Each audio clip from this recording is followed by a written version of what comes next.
Hey everyone, I'm super excited to speak at React Native Europe, and I want to talk about something that we built, which came out of a larger project. And today I'm happy to release that as an npm library. So let's see what it is. So this is a design tool that we built, and recently we added the capability of multi-user real-time access in this one. So this is called as BuilderX, and it was announced at React Native Europe, I think, a couple of years ago. And yeah, so recently we added real-time multiplayer sort of thing to this, in which, say, like the same layer can be selected by two different people accessing the same document, and they can change the different properties of the same layer at the same time at different locations. Like one of them can change the color, while other user can, say, change the size of this one. So that's my topic today: how to build real-time multi-user apps, and the secret sauce behind it is JSON patches. Let's see how we built it. So a little bit about me. I'm Sanket. I am a software engineer, CEO at Geeky Ants. I go by the Twitter handle Sanket Sahu. You might have heard about our contribution in React Native with the open source library native base. So yeah, what are JSON patches? Consider we have a document, a JavaScript document, or an empty object, and JSON patches are like change request, or they denote changes on a JavaScript object. So it has three properties. One is operation, path, and then the third one is value. So operation here, I'm going to add a property called hello, or yeah, and the value at that property would be world. So once I apply this, it gives me the next document or the next state as hello world. We can apply another patch to this to add, say, another property called, say, Baz with value boo, and we get the next state or the next document. So JSON patches can be applied using multiple available libraries that uses this standard. And let's see what we have chosen. So consider if we want to do this with Redux, and if we have the initial state as, say, counter as 0, and I want to change that count to, say, 1. So I can say that, okay, this is my JSON patch. At path counter, I want to use or change the value 1 from 0 to 1. And the operation can be add. We can also use replace because both of them work in this case. And yeah, we can dispatch this as a Redux action, and with, say, type patch, and with the payload as the JSON patch, we can update this state to the next state. And the reducer looks like this. If in case of patch, we are using a function called apply patches. This comes from Immer.js. Immer.js is a beautiful utility library by Michel, which which also works really well with JSON patches, and it also has other capabilities. But I really like the JSON patches capability of Immer.js. So as soon as we do it, we can start replacing our counter. And this patch is really powerful because you don't need to write anything else after this, and you can change the entire state of your application. This gives you freedom, but it can also be dangerous at some point. So this example is available in Code Sandbox. Go ahead and check it out, and let's see how this goes.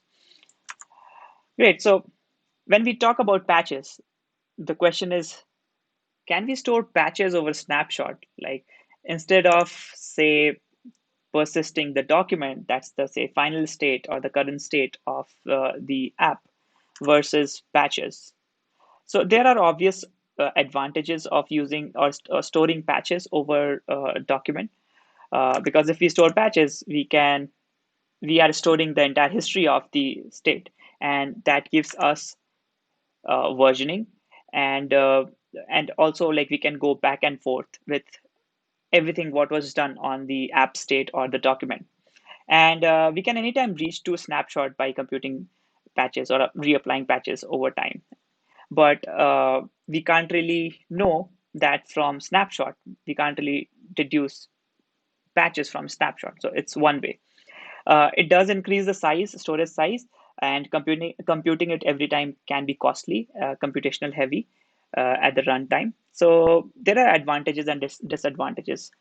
Uh, Not only this, we can even use patches to sync data between two different systems, two different threads, which are, say, maybe miles apart on two different computers, or maybe which can, if we are sharing, say, data across threads, we can use patches. Let's see how that happens. So we have an empty document and we have a patch. And once we apply it, we get to the next state. Patches can be transferred uh, over network or over to JavaScript runtime to different threads because these are serializable. And it can be applied to the same document somewhere else. And we get the same resultant document. And that's pretty amazing because if you want to build, say, real-time apps, or if you want to, say, create a replica of the object on the main thread and offload it to, say, a worker thread to, say, compute something, we can use patches to like sync objects. And this is wonderful. And this is the piece of this is the algo or idea that we have used in our design tool that's syncing things all across the network and sessions. All right. And but it's a bit more when we have, say, network latency, or when we have conflicts between different sessions. So there's a bunch of things that we need to take care of. Something like optimistic update. Say if I updated something on the user side, and when it went to the server refused to accept that particular change and said, okay, this is in conflict with some other user that is updating the same document, or the same node in the document. So in that case, we need a way to reverse it, and also uh, like maintain a buffer of what is committed and what is not committed, what is approved from the server and what is not. And then we also have uh, to maintain the order of multiple patches, like which one comes first. And if the order is different, say on one of the systems, and it's not right, then we need to reverse the order and go back to uh, the place in the JSON patches history where it is all correct, and then reapply them with the correct order. And we need to work on conflicts. Conflicts can be resolved in multiple ways. It depends on what type of app you're building, and the conflict resolution works on the, like, it's a very specific thing. And to solve all these problems, we have tried to pull it out in a separate npm library uh, called as sync state. I'm happy to release this library. This is an experimental state management library for React, which works on JSON patches and also opens up the capabilities of history of remote syncing, and it works on the document. It makes it easy for anyone trying to build real-time multi-user apps. Let's see how that works. So sync state is based on Redux. It uses Redux internally and also uses Immer.js to make it easy on the surface. And yeah, it's all based on JSON patches for actions. Let's see how that works. So the API looks like this. Just like Redux, we have create document store instead of create store. And we can create a document store, and with the help of a hook called as usedoc, we can get an access to this document anywhere in the React tree, and we can then update that using setDoc. SetDoc takes a callback function, and you can update doc.name is equal to something like sync state, or doc.anything is equal to anything. And this can be used in the app component with the help of a provider uh, component to set the context where the doc is coming, where the store is coming from. And it looks like this function, say app, and then use doc, and then set name. And under that, you can use the document from doc say something. Pretty straightforward. But you may ask, where is the JSON patch? Because we're not using any JSON patch over here.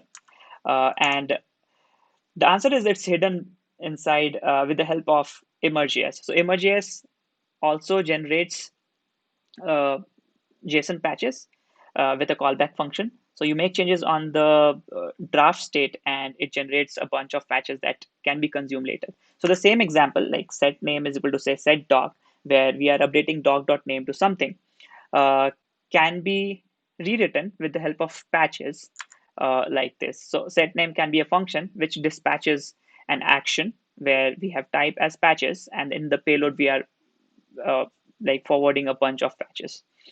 And in this case, say we wanted to change the name of the document to sync state, we are using that.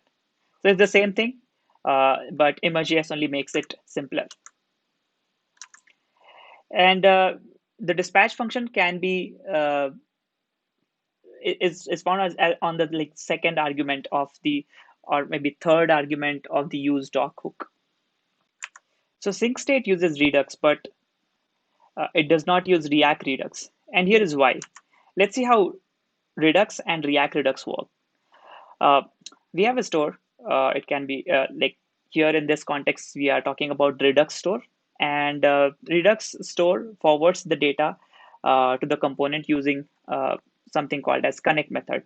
So this connect method is the glue between store and component. And whenever the component wants to make a change, it dispatches an action, and the store receives it and then makes some change. Uh, it again forwards the data to the component with the help of connect method. Let's see what that connect method is. So consider this is the React's virtual DOM tree that is currently mounted. And in an ideal scenario, we would connect most of the component uh, or all the components which are listening to the global state using this connect method. Even if just one of the nodes, one of the components needs a data change or needs to be updated. In case of React Redux, all the connect components are hit. And then connect method slices the part of the global state and then forwards it to the React component. And in this case, say just one of them updates. But connect method, all the connect methods are executed for sure for the mounted components. So this strategy is called as pull strategy of state management.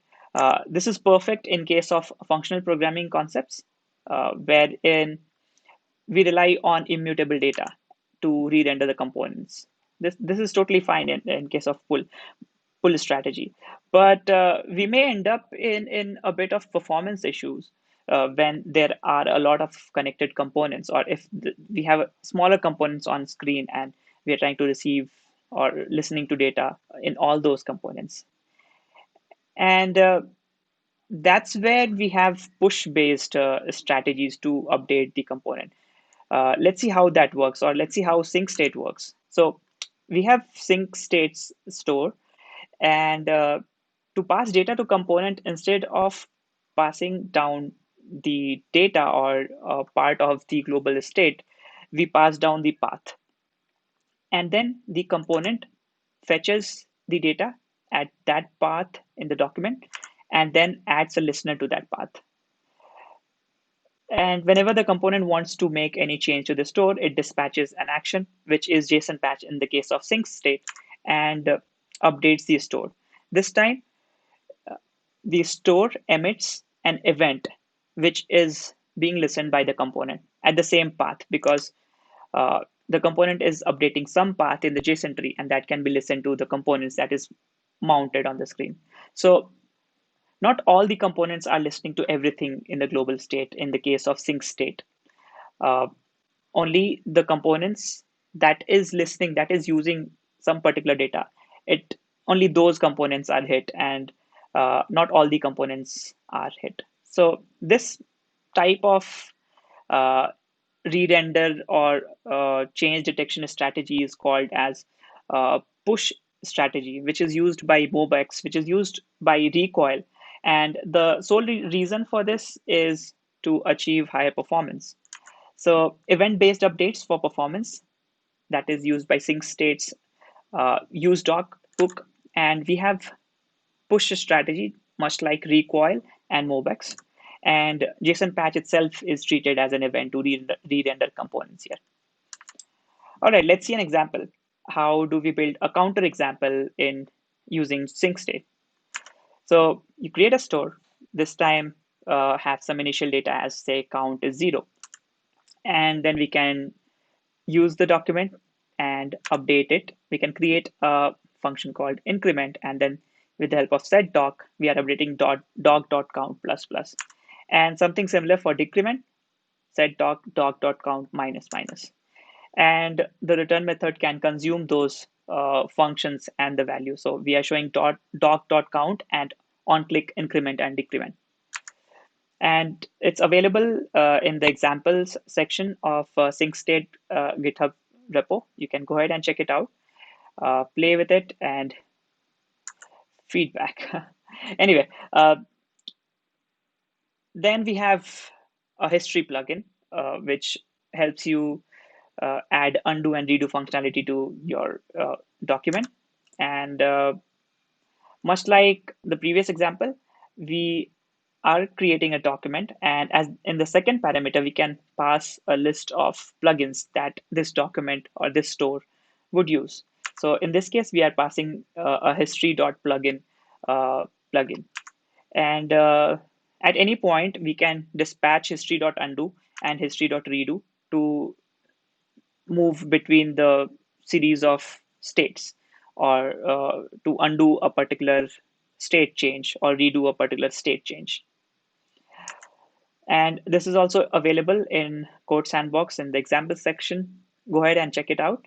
And there is a difference here if we compare the undo and redo plugin of sync state with the undo and redo strategies uh, that is used with functional programming concepts, or maybe Redux undo. So Redux undo stores the snapshots, whereas sync state history stores the patches. So instead of storing the the entire states, or the entire state of each version in your history, sync state history stores the differences with the use of patches. It can be really useful to store patches over the entire state when we want to serialize undo, redo, or history. When we want to keep the history on, say, a persistent storage, because it's not going to cost a lot. But in case of the functional programming concept where we store the entire snapshots, uh, it can be really useful, that because patches are like really small objects that denotes or signifies the changes in the document. And that's the theoretical difference between sync state history and Redux undo. All right, let's move on. Let's look at the next plugin. And this is pretty exciting, how remote plugin works and how JSON patches help us to achieve uh, multiplayer or multi-user functionality, uh, and how this plugin works. Uh, I want to give a big shout out to friends at Figma. They have written a beautiful article how the multiplayer technology of Figma works, and it's also very similar to how we have built it in the design tool BuilderX, and also the same concept is uh, pulled as a separate plugin here with Sync State. Uh, Couple of examples from the article by Figma. So, say if we have two clients and a server, both of them are connected to a single source, and if both of them change unrelated properties, say one of them changes the color, other client changes the size, then what happens? So let's see, like one of them changed the size while the other changed the color. So in this case, both the changes succeed without any conflicts, and it just works. So when unrelated properties are updated, it should be accepted by the server in the persistent storage, and also uh, emitted to all the connected clients. Just works. In this case, the order doesn't matter, because anything uh, received first and executed first, it doesn't matter. Uh, and The changes, what you see that is being communicated between the server and the client with the black dot, those are JSON patches. And the server keeps a history of those patches. which can also work for versioning. Let's see another example from the same article. If both clients change the same property at the same time, so what happens? So in this case, say client 2 changed the color and client 1 also changed the color. So in update is discarded because there is conflict with an unacknowledged value. And the thumb rule is that the last value written to the server wins. So the green color was received by the server in the end, like the first color change was yellow and the second one was green. So the green is accepted and it's emitted on all the clients that okay, green is something that is uh, accepted, and that's the source of truth. But there is more than this when it comes to multiplayer, multi-user technologies. We need to do reordering and reverse the local patch. So we're trying to achieve those things and solve those heavy lifting and complex algorithm with this plugin. We have a server piece that stores the patches for persistence. It resolves the conflict. And then on the client side, uh, we need a way so that we can store the patches in a buffer until it is accepted by the server. And if it is not accepted, and if the server sends a response back to the client saying, okay, this particular patch is invalid, then we need something like a way to reverse that patch. And it should also play well with the local undo redo of the connected client, because an undo on the, say, one of the clients should not undo the same thing on the other one. uh, it should do, but the stack of undo and redo should be like two different. It should be local to the clients. It should make the change, obvious change to the other client as well, but the undo, it should only undo what the connected client changed on, not the other one. So these are few of the things that we need to take care of, and we have tried to solve it with remote plugin of sync state, and it's evolving, it's experimental. I would love to connect with the community and get some feedback and some PRs over here to solve, to make it more robust and use it in our applications. uh, there are future possibilities of sync state. Right now it's focused on more of document storage and document changes.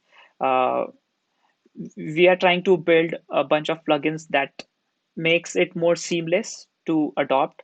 Say, we are working on REST and GraphQL plugins to seamlessly fetch and update remote data with local mutations. So if we treat our entire database, entire backend database as a document, and if we make some changes using JSON patch to that uh, database document, it should automatically sync my local mutations on the server. And without the knowledge to the end developer, they can use this plugin and they don't need to worry about making API calls, be it REST or GraphQL. Local mutations automatically should sync to REST and GraphQL, and vice versa. I've seen some great examples of using JSON patches with the Spring Boot framework. So we're trying to go ahead and adopt those things here as well. And also want to build more community plugins for general purpose state management, like forms, API calls, persistent storage, and things like that. But we're not looking to reinvent the wheel. If we can consume the things that is available, already available with the ecosystem, we would love to find a way to use them.